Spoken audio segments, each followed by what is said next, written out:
teduh.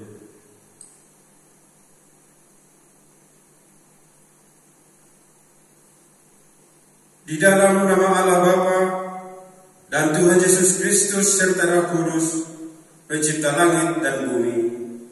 Amin. Kamu semua rendahkanlah dirimu seorang terhadap yang lain, sebab Allah menentang orang yang congkak, tetapi mengasihani orang yang rendah hati. Haleluya, haleluya, haleluya. Haleluya.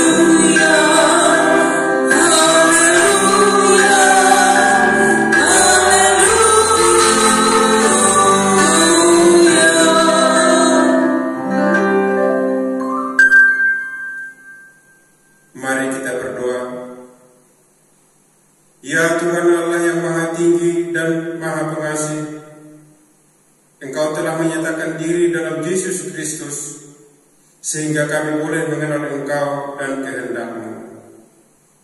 Kami datang merendahkan diri di hadapan-Mu, memuji serta mengucap syukur di tempat-Mu yang kudus ini.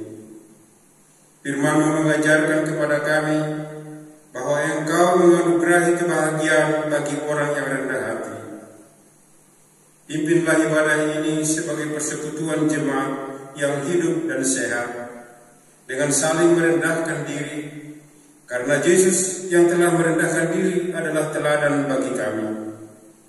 Roh Kudus kiranya menumbuhkan kerinduan kami mendengar dan berpegang pada firman-Mu sebagai pernyataan iman dalam menyongsong kehidupan kekal yang telah dijanjikan oleh Yesus Kristus Tuhan kami. Amin.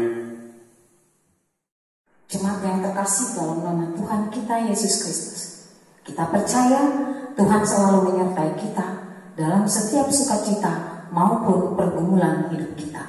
Mari kita puji Tuhan dari PKJ nomor 216 ayat yang pertama sampai ketiga. Di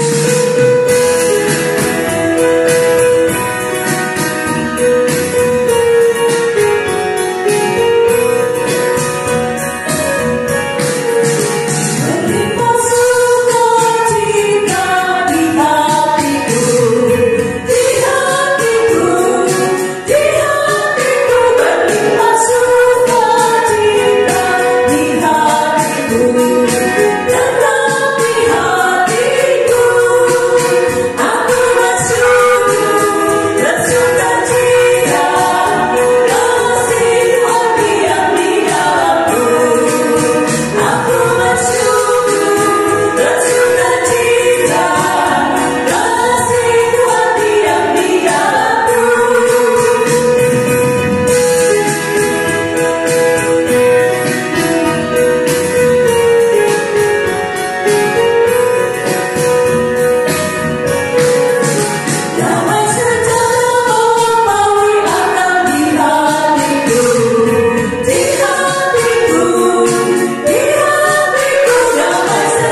Mari kita berdoa untuk mengaku dan memohon keampunan dosa kita. Ya Tuhan Allah Bapa Surgawi, sumber segala rahmat yang kekal, dalam kerendahan hati kami mengaku bahwa kehidupan kami sering tidak sesuai, bahkan sering bertentangan dengan kehendak-Mu. Secara sadar atau tidak, kami sering menimbulkan perselisihan di antara sesama kami. Kami juga sering lupa mendoakan sesama dan merasa enggan untuk memberi nasihat sesuai dengan kebenaran firman-Mu. Pikiran kami lebih banyak tertuju untuk kepentingan diri sendiri. Bahkan kami sering berupaya untuk mempengaruhi serta memperalat orang lain demi pemenuhan keinginan diri sendiri. Tanggung jawab kami sebagai anggota jemaat, anggota keluarga, warga masyarakat sering kami lupakan. Bahkan kami sering dengar, sadar dan sengaja melalaikannya. Kami telah banyak berbuat dosa kepadamu serta kesalahan terhadap sesama kami. Kehadapan-Mu yang kudus, kami kini mengaku dosa-dosa kami. Ya Tuhan, ampunilah dosa dan kesalahan kami. Berilah kami kekuatan melalui Roh Kudus-Mu, sehingga kami dapat semakin mengasihi Engkau dan sesama kami, serta mampu melawan segala godaan iblis. Di dalam nama Anak-Mu Yesus Kristus, kami memohon keampunan dosa kami. Amin. Dengarkanlah firman Allah, janji tentang keampunan dosa. Jika kita mengaku dosa kita, maka Ia adalah setia dan adil, sehingga Ia akan mengampuni segala dosa kita dan mensucikan kita dari segala kejahatan. Kemuliaan bagi Allah di tempat yang maha tinggi. Amin. Betapa bahagianya hati kita, karena Tuhan telah mengampuni dosa kita. Oleh karena itu kembali kita memuji Tuhan dari Kidung Jemaat nomor 35 ayat 1 sampai 3.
bersama-sama dengan orang percaya di segala tempat, di sepanjang zaman dan masa. Aku percaya kepada Allah, Bapa yang Maha Kuasa langit dan bumi, dan kepada Yesus Kristus, Anaknya yang tunggal, Tuhan kita, yang dikandung daripada Roh Kudus, lahir dari anak darah Maria, yang menderita di bawah pemerintahan Pontius Pilatus, disalibkan, mati dan dikuburkan, turun ke dalam kerajaan maut. Pada hari yang ketiga bangkit pula dari antara orang mati, naik ke surga, duduk di sebelah kanan Allah, Bapa yang Maha Kuasa, dan akan datang dari sana untuk mengakhiri orang yang hidup dan yang mati. Aku percaya kepada Roh Kudus, gereja yang kudus dan am, persekutuan orang kudus, pengampunan dosa, kebangkitan daging, dan hidup yang kekal. Amin. Sebelum kita mendengarkan firman Tuhan, kita mendengar terlebih dahulu pujian vokal grup dari seksi wanita.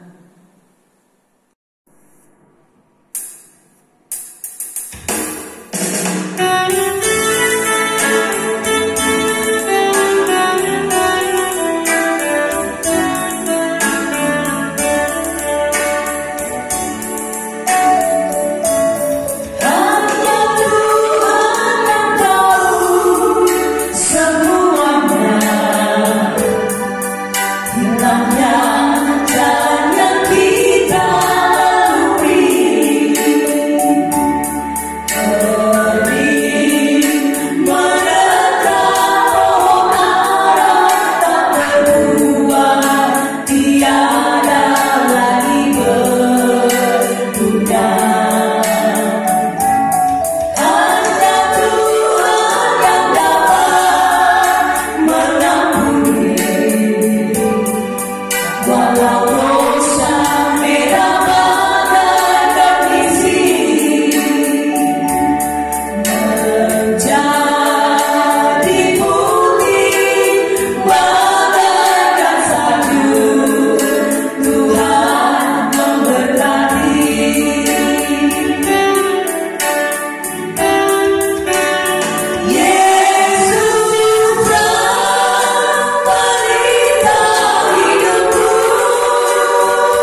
Jemaat yang terkasih dalam nama Tuhan Yesus Kristus, sebelum kita mendengarkan firman Tuhan yang akan disampaikan oleh Bapak Pendeta kepada kita sebagai pedoman kita dalam menjalani hidup ini, kembali kita memuji Tuhan dari PKJ 264 ayat pertama sampai ketiga.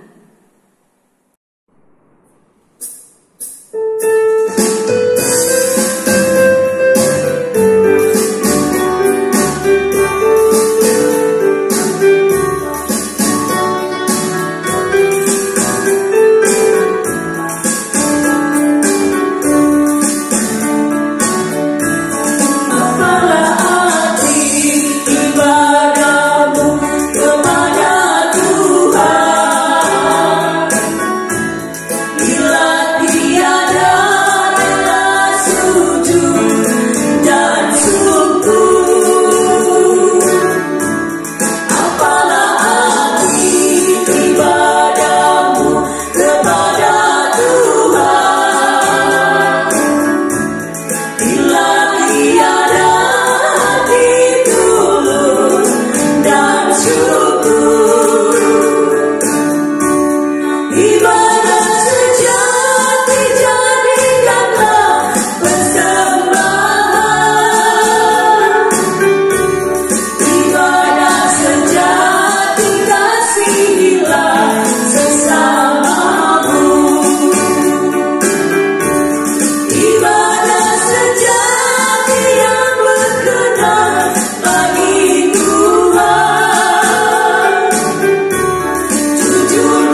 poso anak-anak kami setelah minggu. Shalom Kubata Hagarupan. Shalom anak-anak kami semua ya. Baik, firman Tuhan untuk kita pada minggu ini tertulis di dalam kitab Injil Lukas pasal 6 ayatnya yang ke-39 sampai dengan ayatnya yang ke-42. Mari kita baca secara bersama-sama dalam bentuk responsorial. Kita mulai. Yesus mengatakan pula suatu perumpamaan kepada mereka. Dapatkah orang buta menuntun orang buta? Bukankah keduanya akan jatuh ke dalam lubang? Seorang murid tidak lebih daripada gurunya, tetapi barang siapa yang telah tamat pelajarannya akan sama dengan gurunya. Mengapakah engkau melihat selumbar di dalam mata saudaramu, sedangkan balok di dalam matamu sendiri tidak engkau ketahui?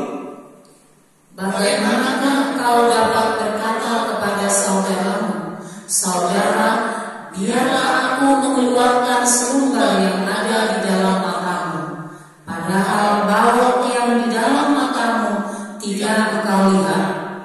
Hai orang munafik, keluarkanlah dahulu balok dari matamu, maka engkau akan melihat dengan jelas untuk mengeluarkan selumbar itu dari mata saudaramu. Amin. Demikian firman Tuhan. Terima kasih untuk kita semua. Baik, saudara-saudara yang kekasih di dalam Tuhan kita Yesus Kristus.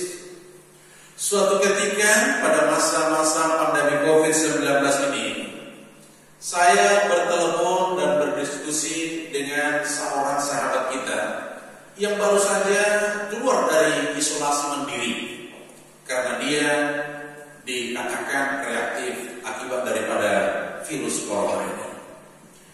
Maka dia bercerita, pengalaman yang paling pahit bukanlah ketika dia mengalami di isolasi atau di karantina, tapi sesudah dia pulang, dia boleh diizinkan beraktivitas kembali ke rumahnya, tapi justru masyarakat yang ada di sekitar menjauh, mencibir, bahkan memfitnah dia dengan mengatakan bahwa dia itu adalah orang yang menjadi pembawa virus.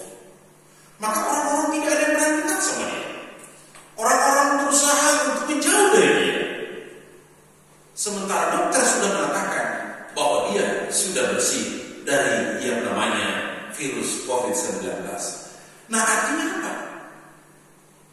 Ketika dia sudah terasing, kalau sesuai dengan standar kesehatan 14 hari, dia kembali untuk boleh bersosialisasi, tapi orang-orang yang ada di sekitarnya tidak menerima dia.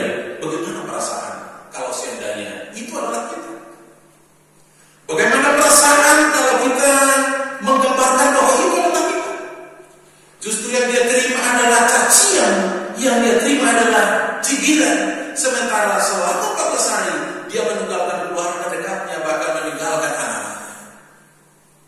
Bapak Ibu yang dikasihi Tuhan Yesus, satu sisi mungkin kita tidak terima dengan kenyataan ini, tapi that's reality.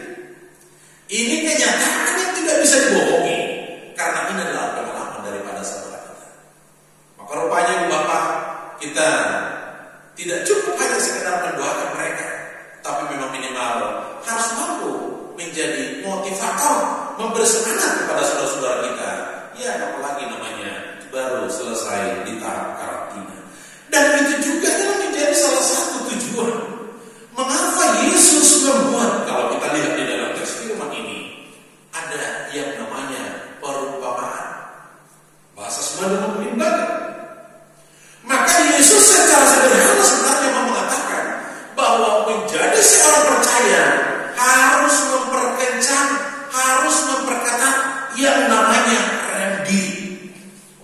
Rem diri dalam arti tanda petik yang mau mengatakan bahwa rem diri inilah yang boleh menyetel, rem diri inilah yang boleh mengatur jarak dan komunikasi kita dengan sesama. Maka dengan adanya rem diri, Yesus mau mengajarkan minimal 2 hal kepada kita.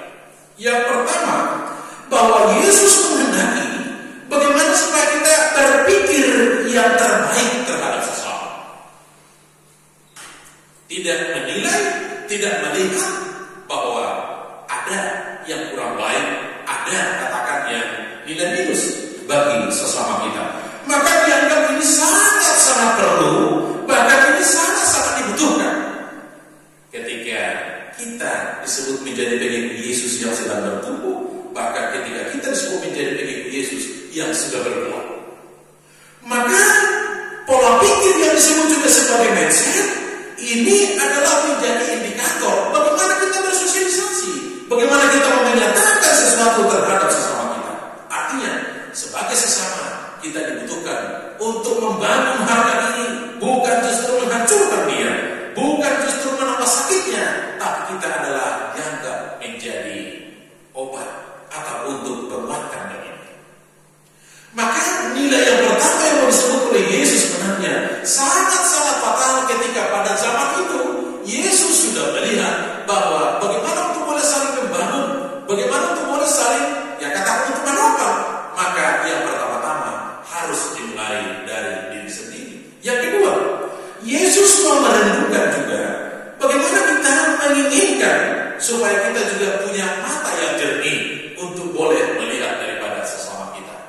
Mata yang jernih adalah karena hatinya juga jernih.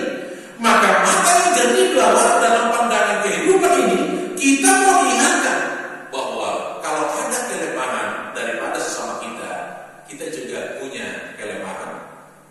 Mungkin lebih atau juga kurang. Tapi kita mau mengatakan bahwa tidak ada manusia yang sempurna di tengah-tengah kehidupan ini. Maka untuk boleh melihat bagaimana kita sebenarnya bersosialisasi dengan baik, itulah yang dikatakan, yang disebut dengan istilah edukasi yang dilakukan Yesus pada saat itu kepada murid-murid. Karena seolah-olah murid-murid terprovokasi terhadap yang namanya kelompok-kelompok orang Yahudi, kelompok orang-orang Farisi. Kita lihat ada 3 perumpamaan yang disampaikan oleh Yesus. Yang pertama, dapatkah orang buta menuntun orang buta? Bodoh nabi itu menuntun nabi itu? Nah, ini mau mengingatkan sesungguhnya bahwa orang buta yang mau dikatakan adalah sesuai dengan tradisi orang Yahudi dalam orang Farisi, khususnya orang Farisi. Dari segi aturan, dari segi teori, orang-orang Farisi begitu luar biasa. Kita katakan dan begitu sederhana. Tidak hanya 10 yang diterima Musa di Gunung Sinai, tapi kelompok Yahudi dan Farisi mampu membuat uraian butir-butir sampai 613 butir. Maka kalau Yesus mengatakan secara teori itu sudah lengkap, secara teori itu begitu luar biasa, tapi bagaimana dari segi actionnya, bagaimana untuk pelaksanaannya? Maka orang buta menuntut orang buta, artinya ketika orang Farisi, orang Yahudi mau membuat pernyataan tentang bagaimana pengajaran Yesus yang sesungguhnya, maka Yesus mengatakan lakukan terlebih dahulu. Yesus tidak ada menentang tentang bagaimana mereka membuat peraturan, tapi Yesus merindukan sehingga mereka juga tidak terjebak dengan peraturan-peraturan yang mereka buat itu sendiri. Salah satu contoh ada istilah di dalam tradisi Yahudi itu, bahwa ada istilah Yahudi tukang tembok. Loh, tukang tembok maksudnya apa?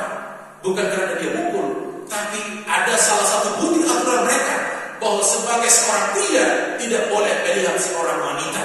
Maka ketika pria bertemu dengan wanita, maka dia harus berjalan menunduk. Di Yerusalem itu banyak tembok-tembok, maka dia tidak lihat apa yang di depannya, maka kepalanya ini akan kena ke tembok-tembok.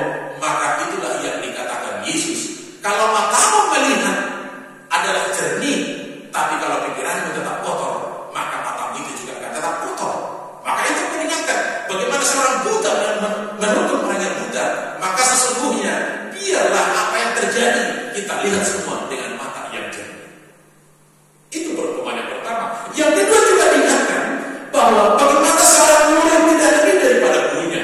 Jadi sangat-sangat berkaitan bahwa seorang guru yang benar, seorang guru yang diingatkan dengan posisi daripada firman ini adalah bagaimana untuk membangun nilai kehidupan orang lain, bagaimana untuk membetulkan nilai kehidupan orang lain, bukan justru sebagai seorang guru menjustifikasi yang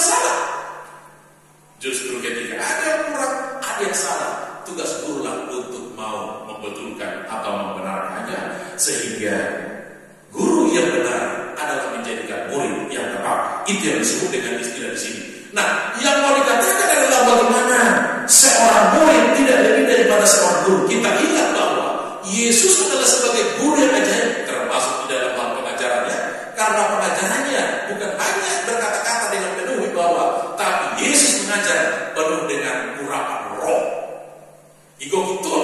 Dan itulah yang terjadi sehingga Yesus juga mengatakan seperti itu. Artinya kalau mau mengajarlah dengan hati yang jernih. Dan yang ketiga, ini yang sangat luar biasa barangkali karena ini sering dijadikan di dalam keseharian kita. Mengapakah engkau melihat selumbar di dalam mata saudaramu, sedangkan balok di dalam matamu sendiri tidak engkau ketahui? Jadi ini adalah sangat aktual ketika Yesus pada waktu itu berkhotbah dan mengajar mereka, karena para murid-murid waktu itu sedang menggergaji kayu. Coba bayangkan, kalau kita menggergaji, maka serpihan daripada gergaji bisa saja masuk kepada mata kita sehingga kita mungkin terganggu untuk melihat. Tapi balok itu adalah lebih besar. Artinya serpihan yang kecil akan menutup persoalan yang lebih besar. Sementara itu yang mau dilihatkan bahwa sesungguhnya melihat selumbar di depan mata orang akan menjadikan kita lebih kecil sebenarnya. Maka Yesus mau mengingatkan bahwa bagaimana kita untuk mulai menyadari keberadaan kita sesungguhnya. Bagaimana kita untuk mulai melihat, kalau boleh istilah, untuk lebih rendah hati. Rendah hati adalah berarti menerima sesama kita dengan apa adanya, menerima sahabat kita dengan apa adanya, bukan melihat dengan selumbar-selumbar atau balok-balok yang ada di dalam dirinya, karena balok yang kita punya adalah lebih besar. Nah, tapi justru di sini Yesus mau mengingatkan sebenarnya bahwa di dalam yang namanya komunitas, di dalam yang namanya persekutuan, tidak pernah ada yang sempurna, tapi justru dengan ketidaksempurnaan, disitulah kita saling bergandengan tangan, disitulah kita saling menolong, disitulah kita saling memperbaiki. Ketika ada yang tidak benar, mari kita saling membenarkan. Dan akhirnya tujuan daripada Yesus untuk menyatakan ini semua adalah dengan satu kata yang kita katakan dengan kalimat terakhir di dalam ayat ke-42. Kalau diingatkan di sana adalah engkau akan melihat dengan jelas. Kita garis bawah di situ. Engkau akan melihat dengan jelas. Maka sebelum kita melihat dengan jelas, yang dimaksud di sini adalah melihat yang pertama-tama adalah dengan mata hati. Maka mata hati yang jelas akan menurunkan juga kepada mata kepala kita. Baru disitulah terjadi yang namanya kebahagiaan. Artinya bahwa Yesus mau mengajarkan kepada kita bahwa bagaimana kita untuk melepaskan perangkap-perangkap yang boleh menjadikan jerat bagi kita sendiri, karena Tuhan kita, Tuhan Yesus yang sudah rela berkorban. Dia korbankan semua dengan setulus hati. Dia korbankan semua dengan keberaniannya tanpa ada mengorbankan saudara-saudaranya yang lain. Artinya apa? Bahwa Yesus sangat berpesan kepada kita, jadilah pribadi yang menghidupi imanmu. Jadilah pribadi yang menghidupi imanmu. Kalau kita beriman kepada Yesus yang tersalib, berarti itulah pribadi kita, Yesus yang tersalib, dengan konotasi rendahkanlah dirimu untuk boleh bersahabat dengan semua orang. Amin. Kita berdoa. Ajarlah kami Bapa untuk boleh senantiasa merendahkan diri sebagaimana Yesus juga yang telah merendahkan diri supaya boleh bersahabat dengan semua orang, tidak menjadikan jerat di antara sesama.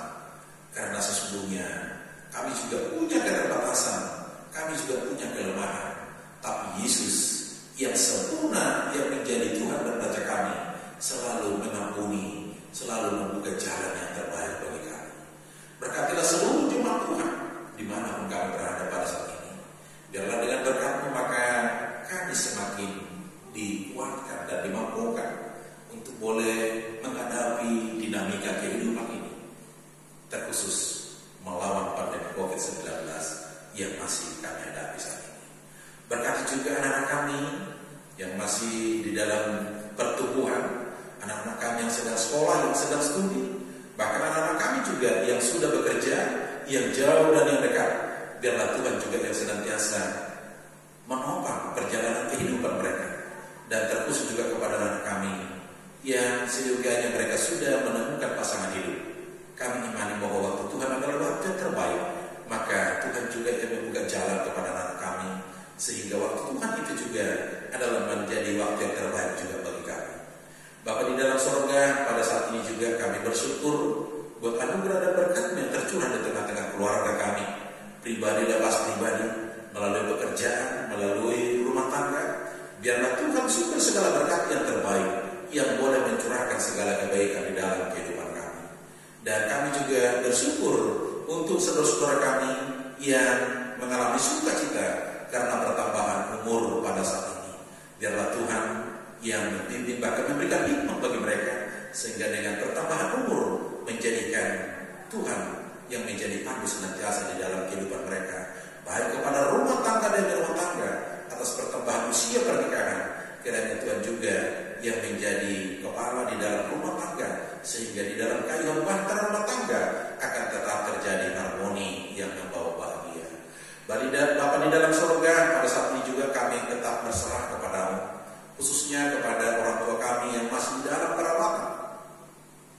Bapak Samar JP Damani, Bapak Sitwe Jesinaga Opung Samuel, Opung Jonara Boru, biarlah curahan rohmu yang boleh memberkati, bahkan meneguhkan hati dan pikiran mereka, sehingga dengan keteguhan pikiran bahwa mereka juga adalah orang-orang yang sangat berharga di hadapan Tuhan, sehingga mereka juga tetap penuh dengan sukacita. Dan terkhusus kami berdoa untuk anak kami Kiara yang masih dalam perawatan di Rumah Sakit Medika Jakarta.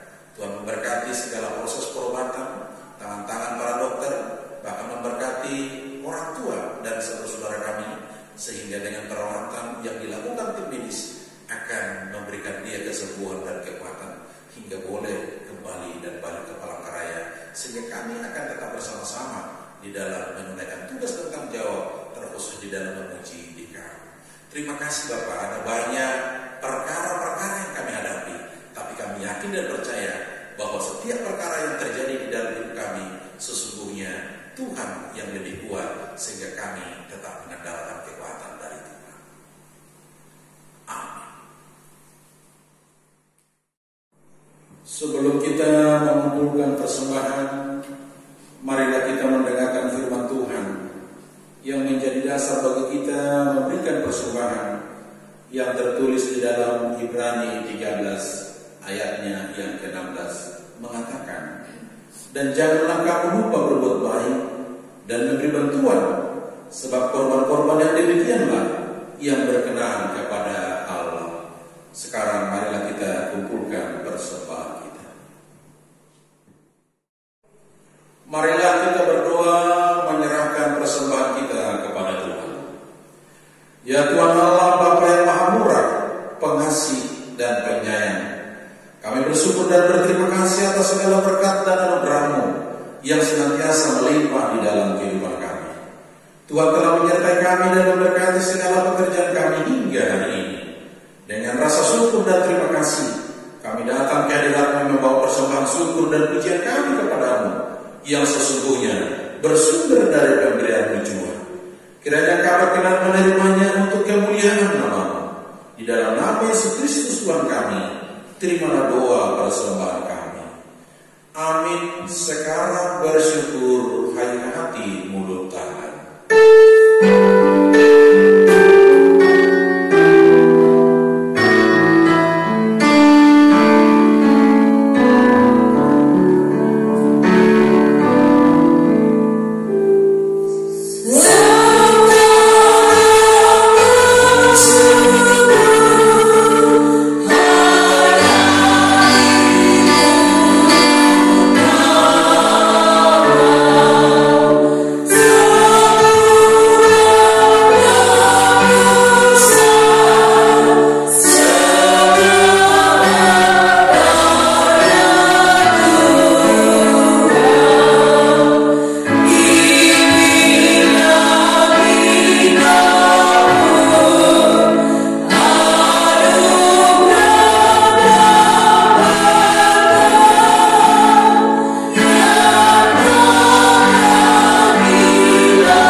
Kami bersuka cita karena Engkau telah menghadirkan kerajaan-Mu di tengah-tengah dunia ini.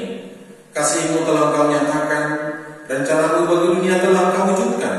Sungguh besar kasih karunia-Mu, perbuatan-perbuatan-Mu sungguh ajaib dan tak terjangkau oleh pikiran manusia. Engkau telah menciptakan kami berbudi, memberikan kepada kami anugerah, keampunan dosa dan kehidupan yang kekal. Engkau mengenal dan memahami kami melebihi daripada apa yang kami tahu tentang diri kami sendiri, sehingga Engkau selalu mencukupi kami dengan pemberian-Mu. Kami memohon kepadamu, baharuilah kami oleh firman-Mu, supaya senantiasa menjadi ciptaan baru yang hidup dalam kasih dan kekudusan, supaya kami layak disebut anak Allah, pewaris hidup kekal. Berilah kami kekuatan untuk melawan segala tipu daya iblis dan nafsu dunia. Kobarkanlah semangat kami, supaya berani menyaksikan kebenaran-Mu di dunia ini. Terimalah doa dan permohonan kami, karena rahmat-Mu yang sempurna. Amin. Bapa kami yang di sorga, dikuduskanlah nama-Mu. Datanglah kerajaan-Mu, jadilah kehendak-Mu di bumi seperti di sorga.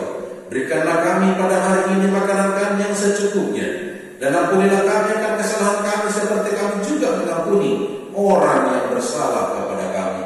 Dan janganlah membawa kami ke dalam pencobaan, tetapi lepaskanlah kami daripada yang jahat.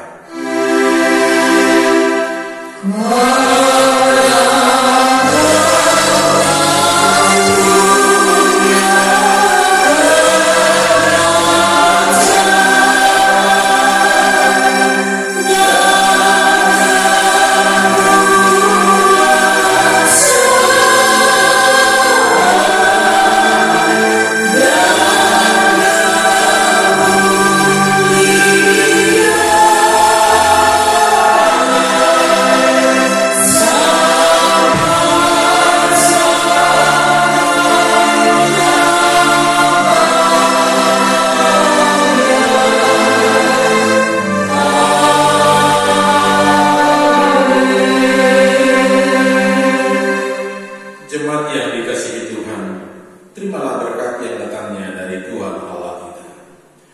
Tuhan memberkati engkau dan melindungi engkau. Tuhan menyinari engkau dengan wajah-Nya dan memberi engkau kasih karunia. Tuhan menghadapkan wajah-Nya kepadamu dan memberi engkau damai sejahtera. Amin.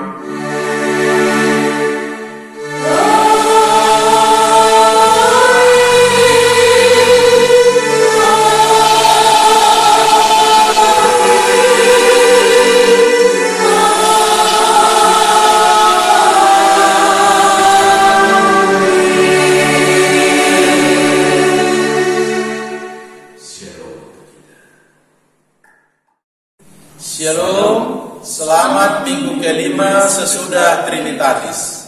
Ora sabda akan